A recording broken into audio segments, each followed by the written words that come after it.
마태복음 17장입니다. 성경 바르게 읽기 마태복음 17장 읽어보도록 하겠습니다. 마태복음 17장은요, 예수님께서 이제 16장에서 베드로의 주는 그리스도시요 살아계신 하나님의 아들이라는 고백을 받으시고 또 그 이후에 제자들이 예수님에 대해서 뭐라고 어떻게 생각을 하고 있는지를 최종 점검을 하신 겁니다. 그 점검하시고 나서 바로 당신이 십자가에 달려 죽으시고 또 부활할 것이라는 걸 예고합니다.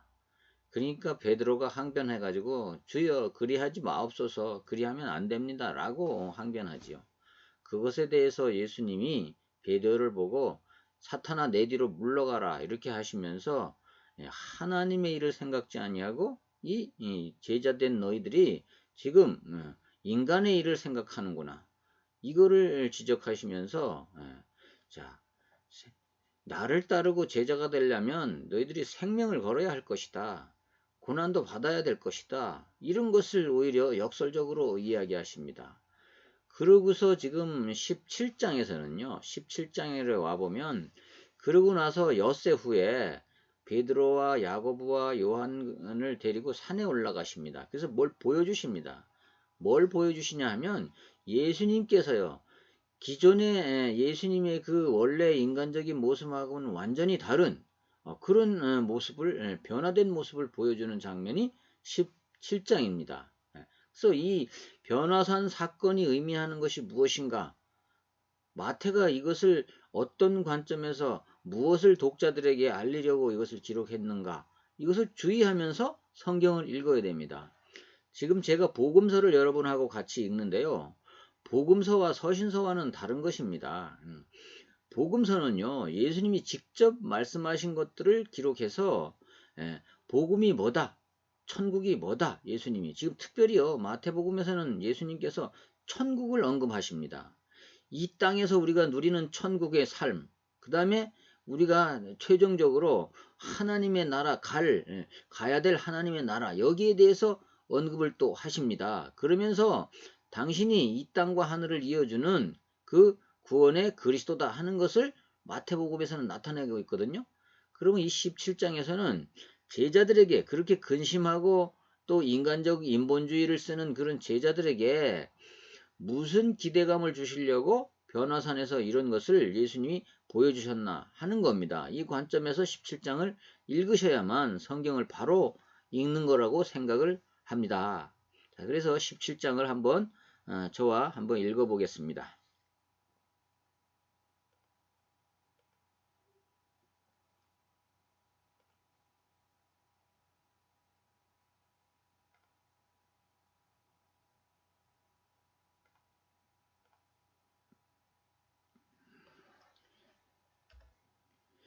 자, 마태복음 17장입니다.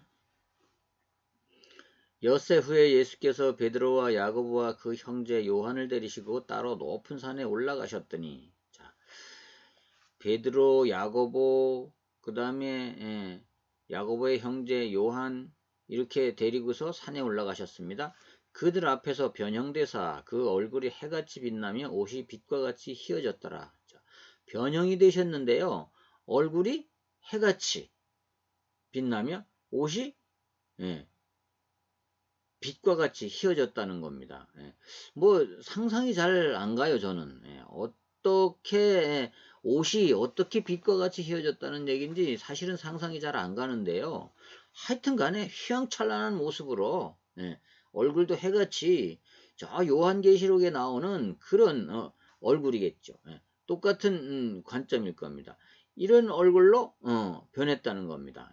그래서 사도 요한이 그린 이 예수님의 그 부활하신 예수님이 하나님의 보좌에 앉아 있는 모습과 지금 이 흡사한 같은 모습을 봤다고 생각을 합니다, 저는. 그래서 예수님께서 변형되셨습니다. 이렇게. 그때의 모세와 엘리야가 예수와 더불어 말하는 것이 그들에게 보이는 거늘.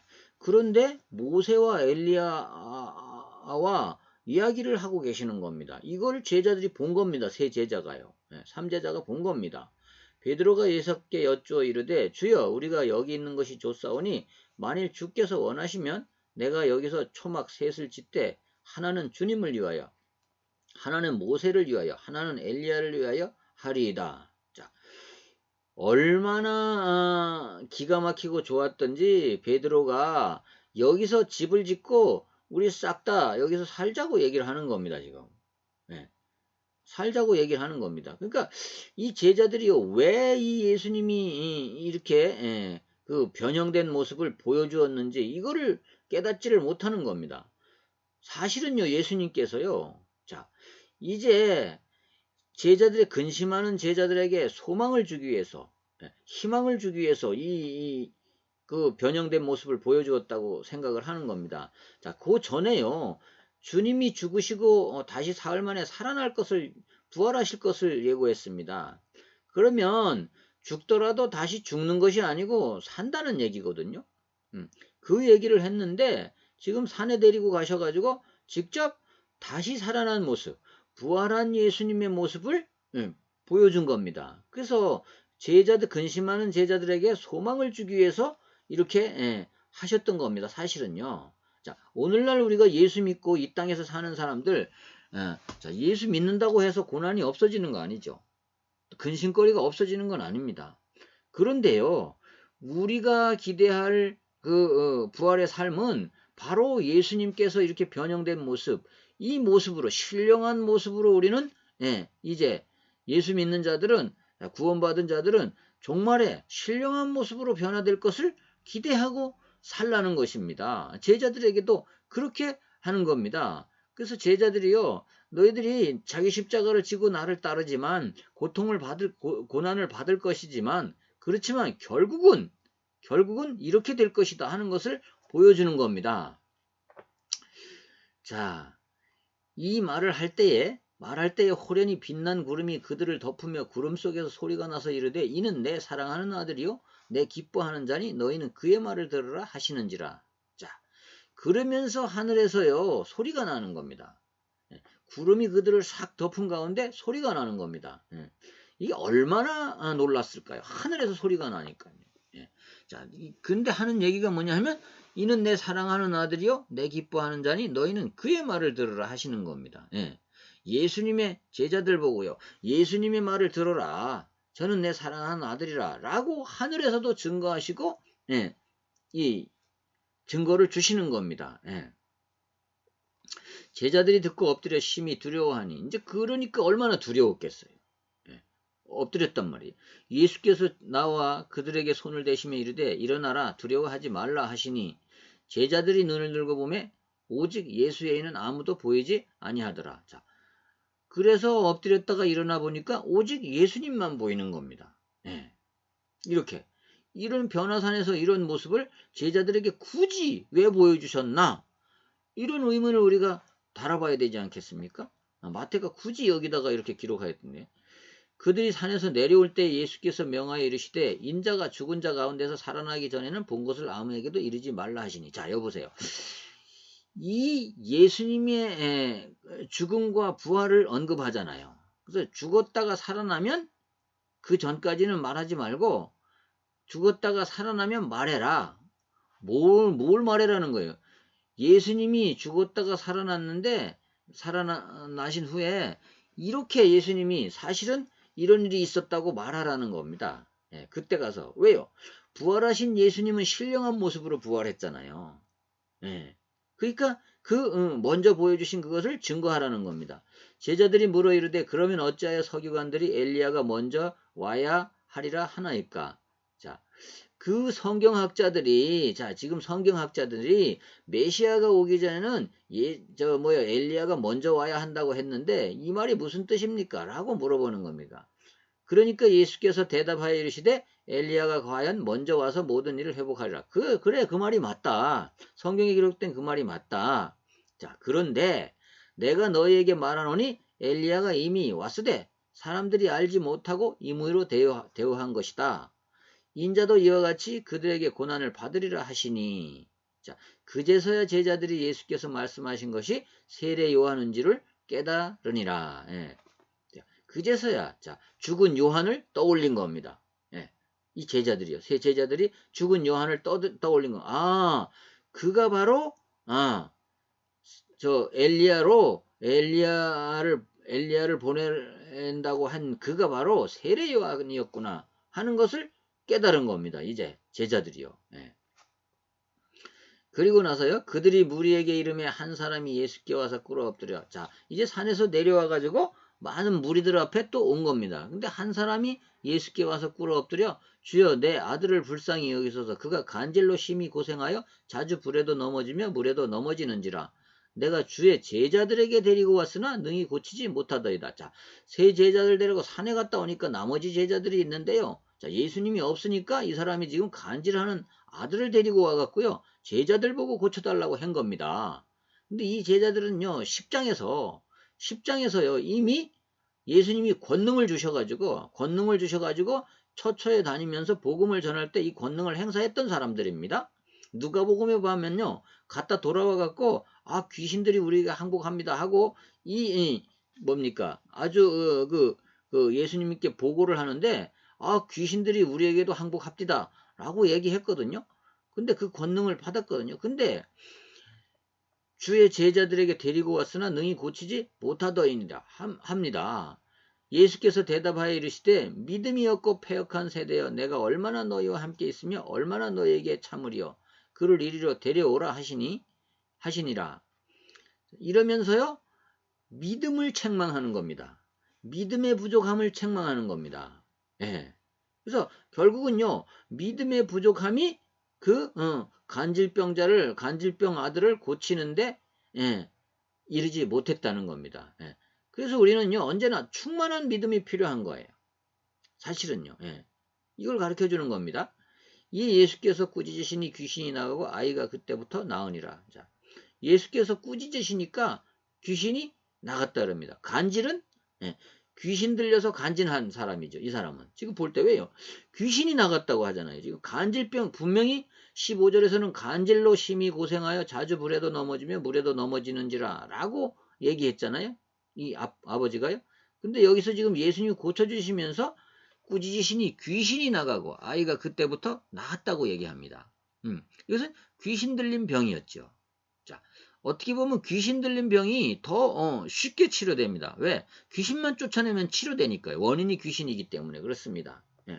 이때 제자들이 조용히 예수께 나와 이르되 우리는 어찌하여 쫓아내지 못하였니까? 나이까? 예? 제자들이 이제 물어봅니까? 왜 예수님은 되고 우리는 안 되는 겁니까? 라고 물어보는 겁니다.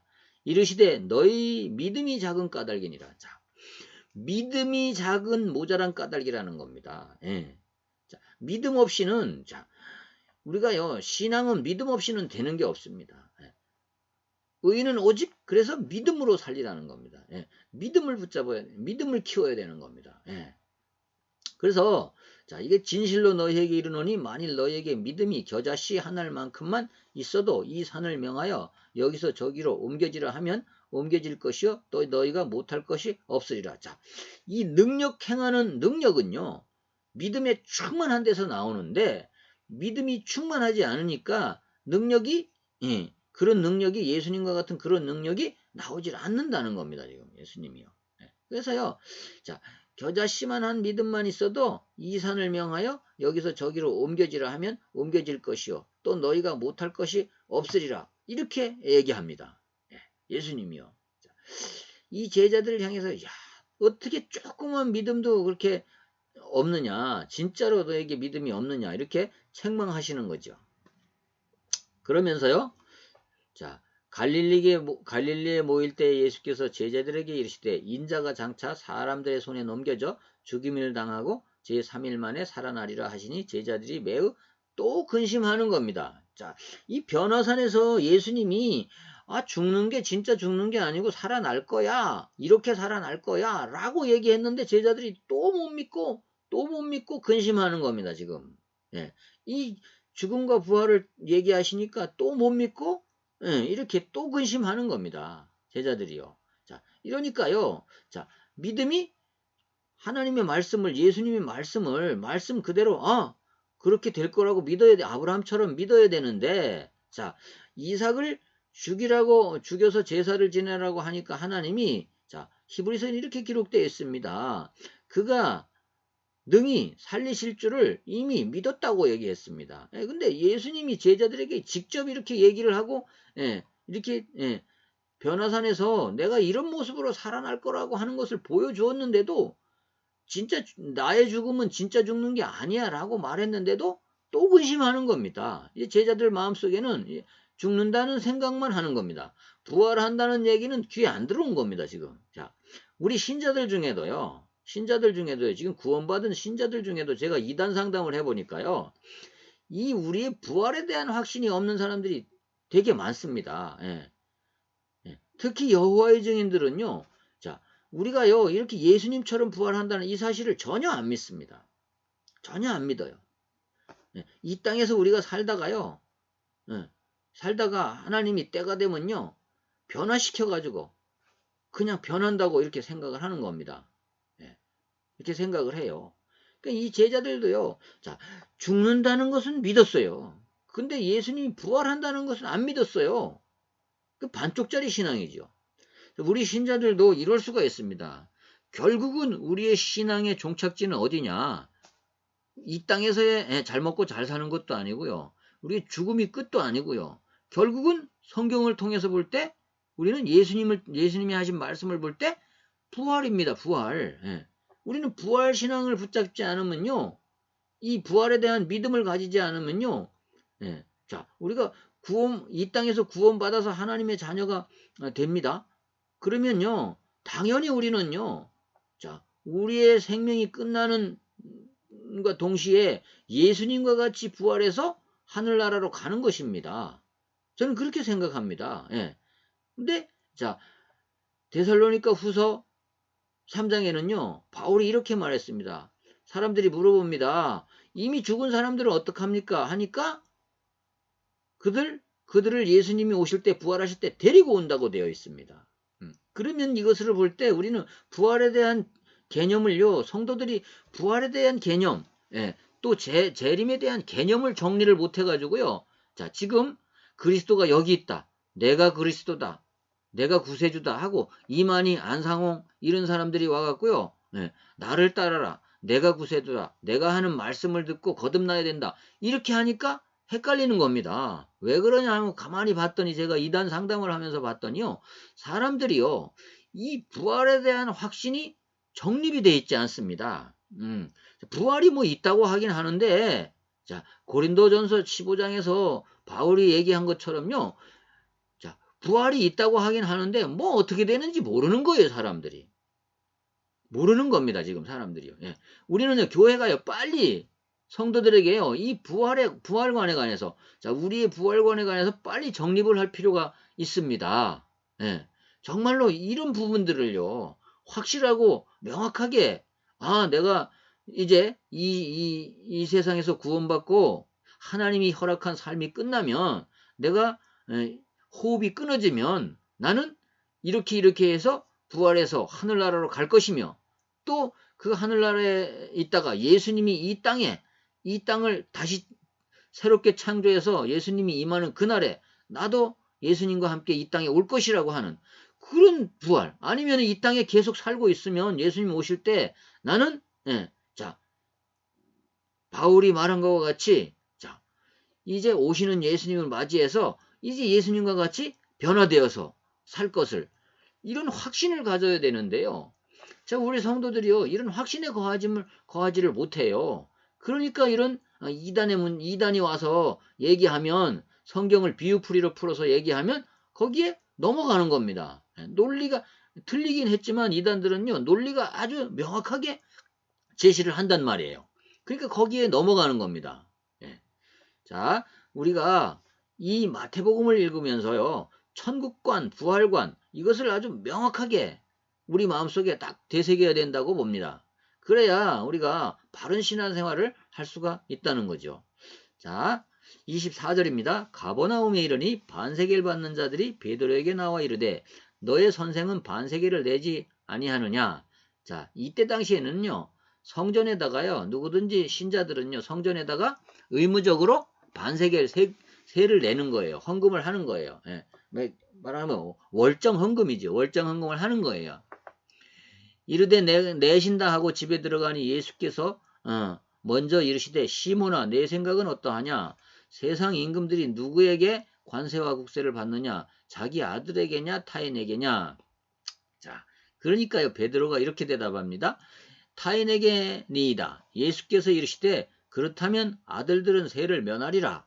예, 그렇습니다. 예. 자, 하나님의 아들인 당신은 세금을 당연히 성전세를 면제받아야 되는데 그러나 우리가 그들을 실족지 않게 하기 위하여 네가 바다에 가서 낚시를 던져 먼저 오르는 고기를 가져 입을 열면 돈 한 세겔을 얻을 것이니 가져다가 나와 너를 위하여 주라 하시니라. 자, 이제 안 내도 되는데 예수님은 세금을 안 내도 되는데 내는 이유가 뭐냐 하면 저 사람들을 실족지 않게 하기 위해서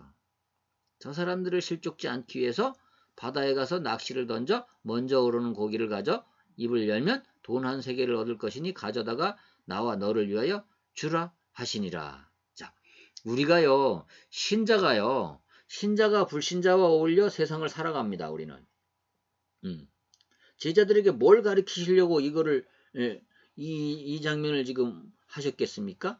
제자들에게요. 뭘 가르치면서 하셨을까요?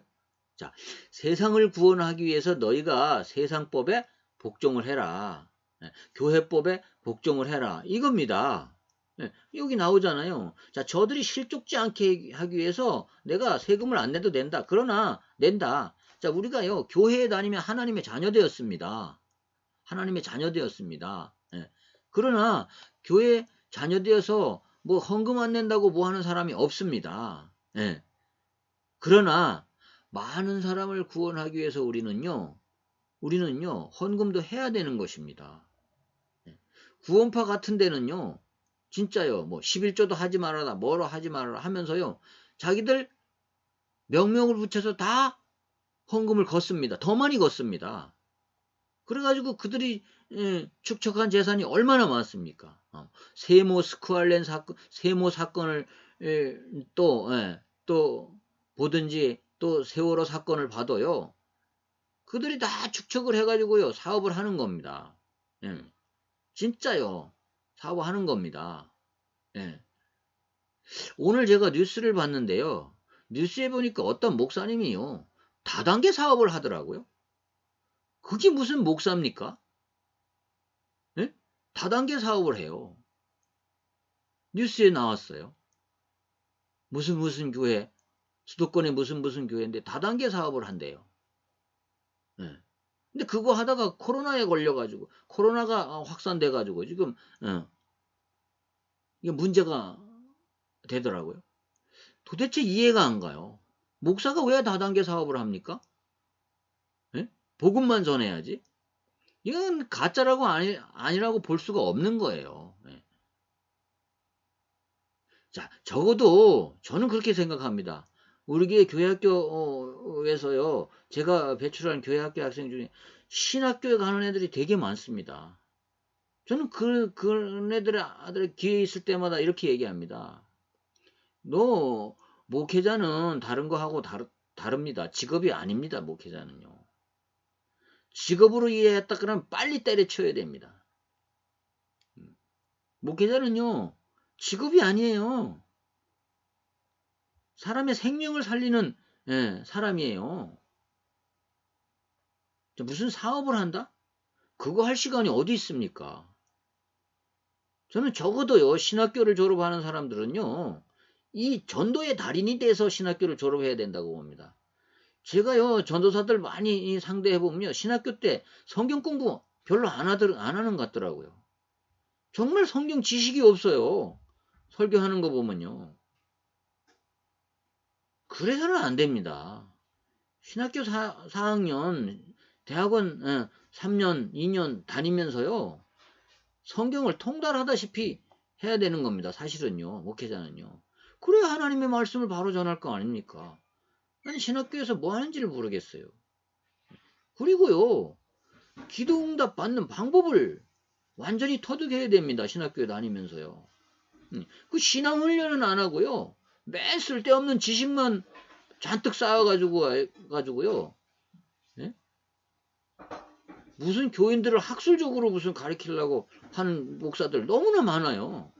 그러니까 교회가 생명을 잃은 거 아닙니까? 그 신학교 다니면서 복음의 능력을 체험하고 예수 그리스도의 이름의 능력을 체험하고 기도의 능력을 체험하고 이래야 될 거 아닙니까? 그래야 정말로 현장에 나와서 목회 현장에 나와서 예? 하나님이 원하시는 목회를 하고 생명을 살릴 거 아닙니까? 근데 이게 안 되니까요. 지금 신학교가 지금 우리나라 신학교요. 지금 많이 지금 잘못됐습니다. 저는 그렇게 봅니다. 저는 평신도지만요. 저는요. 진짜로요. 예. 모든 답은 성경에 다 있지 않습니까? 근데 말만 그렇게 합니다. 근데 이 목사님들이 하는 설교가요. 성도들에게 이게 답이 돼야 되는데 답이 안 되는 거예요. 능력이 돼야 되는데 능력이 안 되는 겁니다. 본인도 그 말씀의 능력을 못 누리고 있는데요. 말씀의 응답을 못 누리고 있는데요. 그러니까 목회자도요. 베드로처럼요. 사람의 일을 생각하고 하나님의 일을 생각지 아니하고 사람의 예법대로 생각하고 사람의 계획대로 생각하고 예, 자기 목회를 하는 겁니다. 그게 돈을 쫓아가는 겁니다. 이러니까 안 되는 겁니다. 이러니까요. 그러니 어떻게 사회가 성도가 목회자를 신뢰할 수 있고 지금요 제가 이단 상담을 해보니까요. 진짜 목회자 찾아다니는 성도들이 너무너무 많습니다. 이 교회 갔다 저 교회 갔다 이리 옮겼다 저리 옮겼다 답이 없는 겁니다. 예. 답이 없어 찾아다니는 그들에게 왜 교회가 답을 못 주냐 이거죠. 정말로 신앙의 답을 얻었다면 절대로 교회에 옮기지 않습니다. 예. 하나님이 정해주신 그 교회에서 하나님의 명령으로 알고 사명으로 알고 그 교회에 헌신하고 충성할 것입니다. 근데 왜 옮겨다니냐고. 예. 답이 없으니까 여기 가면 답이 있을까 저기 가면 답이 있을까 이러다가 신천지에 걸리고 안상홍정인에 걸리고 구원파에 걸리고 당신 진짜 구원 받았습니까? 맨날 몇 시에 받았습니까? 요렇게 나오니까 할 대답도 없고요. 응? 재림이 어떻게 되는지 압니까? 부활이 어떻게 되는 당신 부활이 어떻게 되는지 압니까? 성경에 뭐라고 써 있는지 압니까? 성경을 봅시다. 이렇게 얘기하니까요. 꼼짝없이 당하는 거예요. 자, 우리는요. 진짜로 반성해야 될 부분이 많다고 생각합니다. 자, 여기요. 이 마지막에 나온 거예요. 예수님이. 자, 우리는요. 우리 성도들은요. 자, 사회를 위해서 믿지 아니하는 사람들을 위해서 그들이 구원받기 위해서요. 우리가요. 예, 이 세상법에도요. 순종해야 되는 것입니다. 예, 복음을 반대하지 않는 이상 우리는요. 국가에도 협조해야 되는 겁니다. 왜 교회들이 코로나 때문에 문제를 일으킵니까? 왜 문제를 일으킵니까? 종교 탄압이라고 뭐 하는데요. 저는 그렇게만 생각할 것이 아니라고 생각합니다.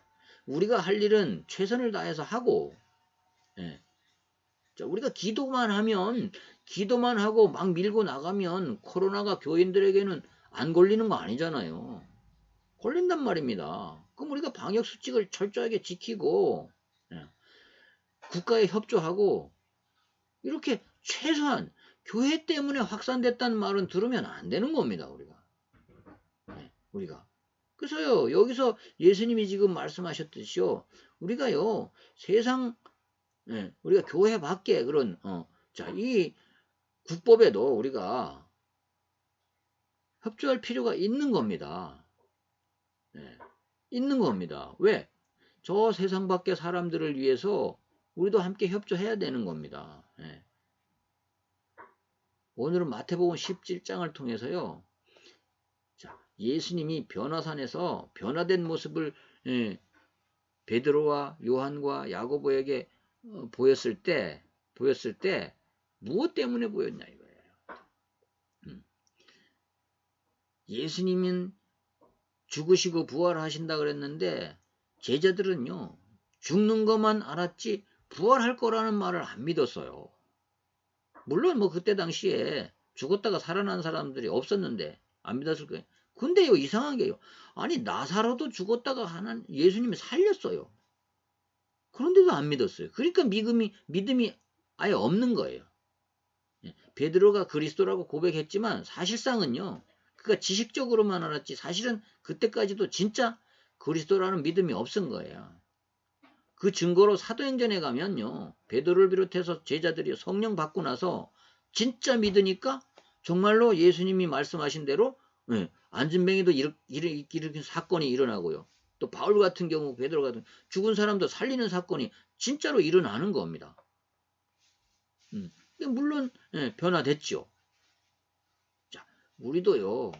신앙생활하면서 교회 안에서 우리가 이 믿음을 가질 필요가 있습니다. 부활관 우리가 특히 자 교회에서 이 부활에 관한 것, 예수님의 재림에 관한 것을 아주 확실하고 명확하게 가르쳐야 됩니다. 재림 시에는 예수님이 어떻게 오고 어떻게 하겠다고 무슨 일이 일어나겠다고 다 성경에 예수님 말씀하셨잖아요. 복음서에. 근데 그거를요. 두리뭉실하게 가르쳐가지고요. 막연하게 그냥 부활을 기대하고 막연하게 재림을 기대하는 신앙. 이건 아닙니다. 우리가 진짜 확실한 신앙은 구체적이고 명확합니다. 우리는 복음을 구체적이고 명확하게 가르쳐야 교인들이 흔들리지 않습니다.